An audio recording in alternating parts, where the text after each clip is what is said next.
नमस्कार दर्शक बंधु काली ओडिशार पाणीपाग केमिति रहिबो केउं जिल्लारे वर्षा वज्रपात घड़घड़ी जोर पवन और प्रचंड खरा संभावना रही केउं जिल्ला को जारी होइछि येलो और ऑरेंज वार्निंग। वीडियोटी भल लगिले लाइक करंतु एवं चैनल को सब्सक्राइब करी बेल आइकन दबांतु जहा द्वारा समस्त पाणीपाग अपडेट सबुठारु प्रथमे आपनक पाखकु पहुंची पारिबो। आसंतु जानिबा आईएमडी रो पूर्वानुमान अनुसार कालीर संपूर्ण पाणीपाग अपडेट। भारतीय पाणीपाग विभाग पक्षरु प्रकाशित उपग्रहरु मिलिथिबा चित्ररे स्पष्ट देखा जाउछि जे पूर्व भारत एवं बंगोपसागर उपरे घन कला मेघर आवरण रही गभीर निम्नचापर प्रभाव में ओडिशा समेत पश्चिमबंग झारखंड और छत्तीसगढ़ में व्यापक वर्षा जारी रही। सैटेलाइट चित्र में उत्तर बंगोपसागर उत्तर ओडिशा आड़ को विशाल मेघमाला विस्तार होता देखा जाउछि। एहार प्रभाव में उत्तर उपकूल एवं पश्चिम ओडिशार आगामी किछि घंटा मध्यरे पुणी प्रबल वर्षा सह वज्रपात होबार संभावना रही। विशेषकर सुंदरगढ़ झारसुगुड़ा संबलपुर बरगढ़ केन्दुझर मयूरभंज बालेश्वर भद्रक जाजपुर एवं केन्द्रापड़ा भली जिले में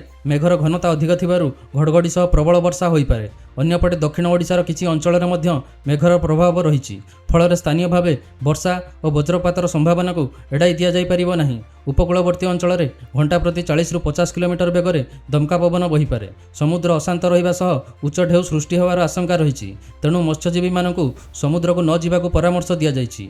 पाणीपाग विभागर सूचना अनुसार यही वर्षार प्रभाव आगामी 24 घंटा पर्यंत जारी रही पारे।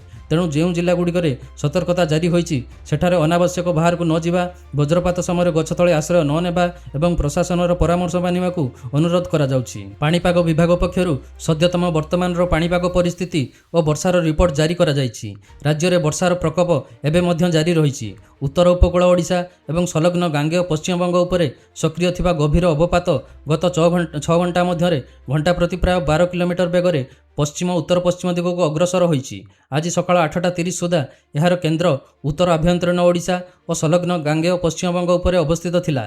यह बारिपदार दक्षिण पूर्व में प्राय 10 किलोमीटर बालेश्वर उत्तर उत्तर पश्चिम 40 किलोमीटर मिदानपुर दक्षिण पश्चिम 80 किलोमीटर जामशेदपुर दक्षिण दक्षिण पूर्व 120 किलोमीटर एवं केन्दुझर पूर्व उत्तर पूर्व 140 किलोमीटर दूर में रही। पाणीपाग विभागर पूर्वानुमान अनुसार यही गभीर अवपात आसंता 24 घंटा मध्य उत्तर ओडिशा दक्षिण झारखंड और उत्तर छत्तीसगढ़ दे पश्चिम उत्तर पश्चिम दिग को अग्रसर होब जार प्रभाव में यही अंचल गुड़िकर प्रबल अति प्रबल वर्षा जारी रहिबो। एपटे समुद्र पतन स्तर में मौसुमी अक्षरेखा वर्तमान अनूपगढ़ पिलानी हमीरपुर डाल्टनगंज दे गभीर अवपातर केन्द्र अतिक्रम करी उत्तर पूर्व बंगोपसागर पर्यंत विस्तारित रही। सेहीपरि दक्षिण पश्चिम राजस्थान घूर्णिबलयरू आरंभ करी गभीर अवपात सह जड़ित ट्रफ रेखा जहाँ मध्य प्रदेश छत्तीसगढ़ और झारखंड उपरे 3.1 किलोमीटर उच्चतार सक्रिय थिला वर्तमान दुर्बल हो जाइछि। एही व्यवस्थार प्रभाव में दक्षिण पश्चिम मौसुमी वायु ओडिशा सक्रिय रही एवं राज्यर अधिकांश जिले में वर्षा जारी रही। गत 24 घंटा मध्य बालेश्वर मयूरभंज केन्दुझर सुंदरगढ़ भद्रक केन्द्रापड़ा पुरी संबलपुर देवगढ़ कलाहांडी बरगढ़ जाजपुर जगतसिंहपुर कटक अनुगुल बलांगीर रायगड़ा कोरापुट एवं ढेंकानाल जिलार केतेक स्थान में प्रबल अति प्रबल वर्षा रेकर्ड होइछि। सबुठारु अधिक वर्षा बालेश्वर जिले में होइछि। बालेश्वर सहर में 25 सेंटीमीटर नीलगिरी में 24 सेंटीमीटर जयपुर में 24 सेंटीमीटर रेमुना में 22 सेंटीमीटर एवं NH5 गोविंदपुर में 21 सेंटीमीटर वर्षा रेकर्ड होइछि।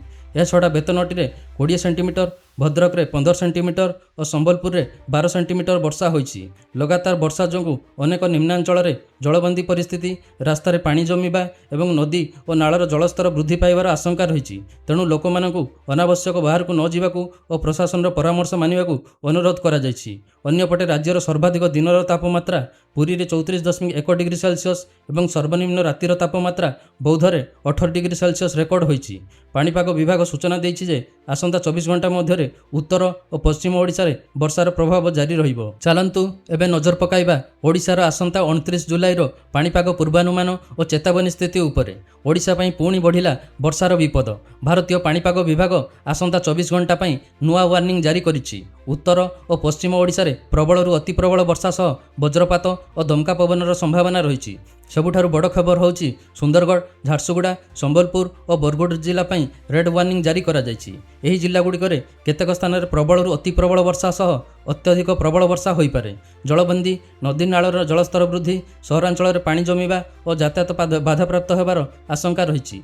ଅରେଞ୍ଜ ୱାର୍ଣ୍ଣିଂ ଜାରି ହୋଇଛି ଦେବଗଡ଼, କେନ୍ଦୁଝର, ମୟୂରଭଞ୍ଜ, ବାଲେଶ୍ୱର, ଭଦ୍ରକ, ଯାଜପୁର, ଢେଙ୍କାନାଳ, ଅନୁଗୁଳ, ବୌଦ୍ଧ, ସୋନପୁର, ବଲାଙ୍ଗୀର ଓ ନୂଆପଡ଼ା ଜିଲ୍ଲା ପାଇଁ। ଏହି ସବୁ ଅଞ୍ଚଳରେ ପ୍ରବଳ ବର୍ଷା ସହ ବଜ୍ରପାତ ଏବଂ ଘଣ୍ଟା ପ୍ରତି 40ରୁ 50 କିଲୋମିଟର ବେଗରେ ଦମକା ପବନ ବହିପାରେ।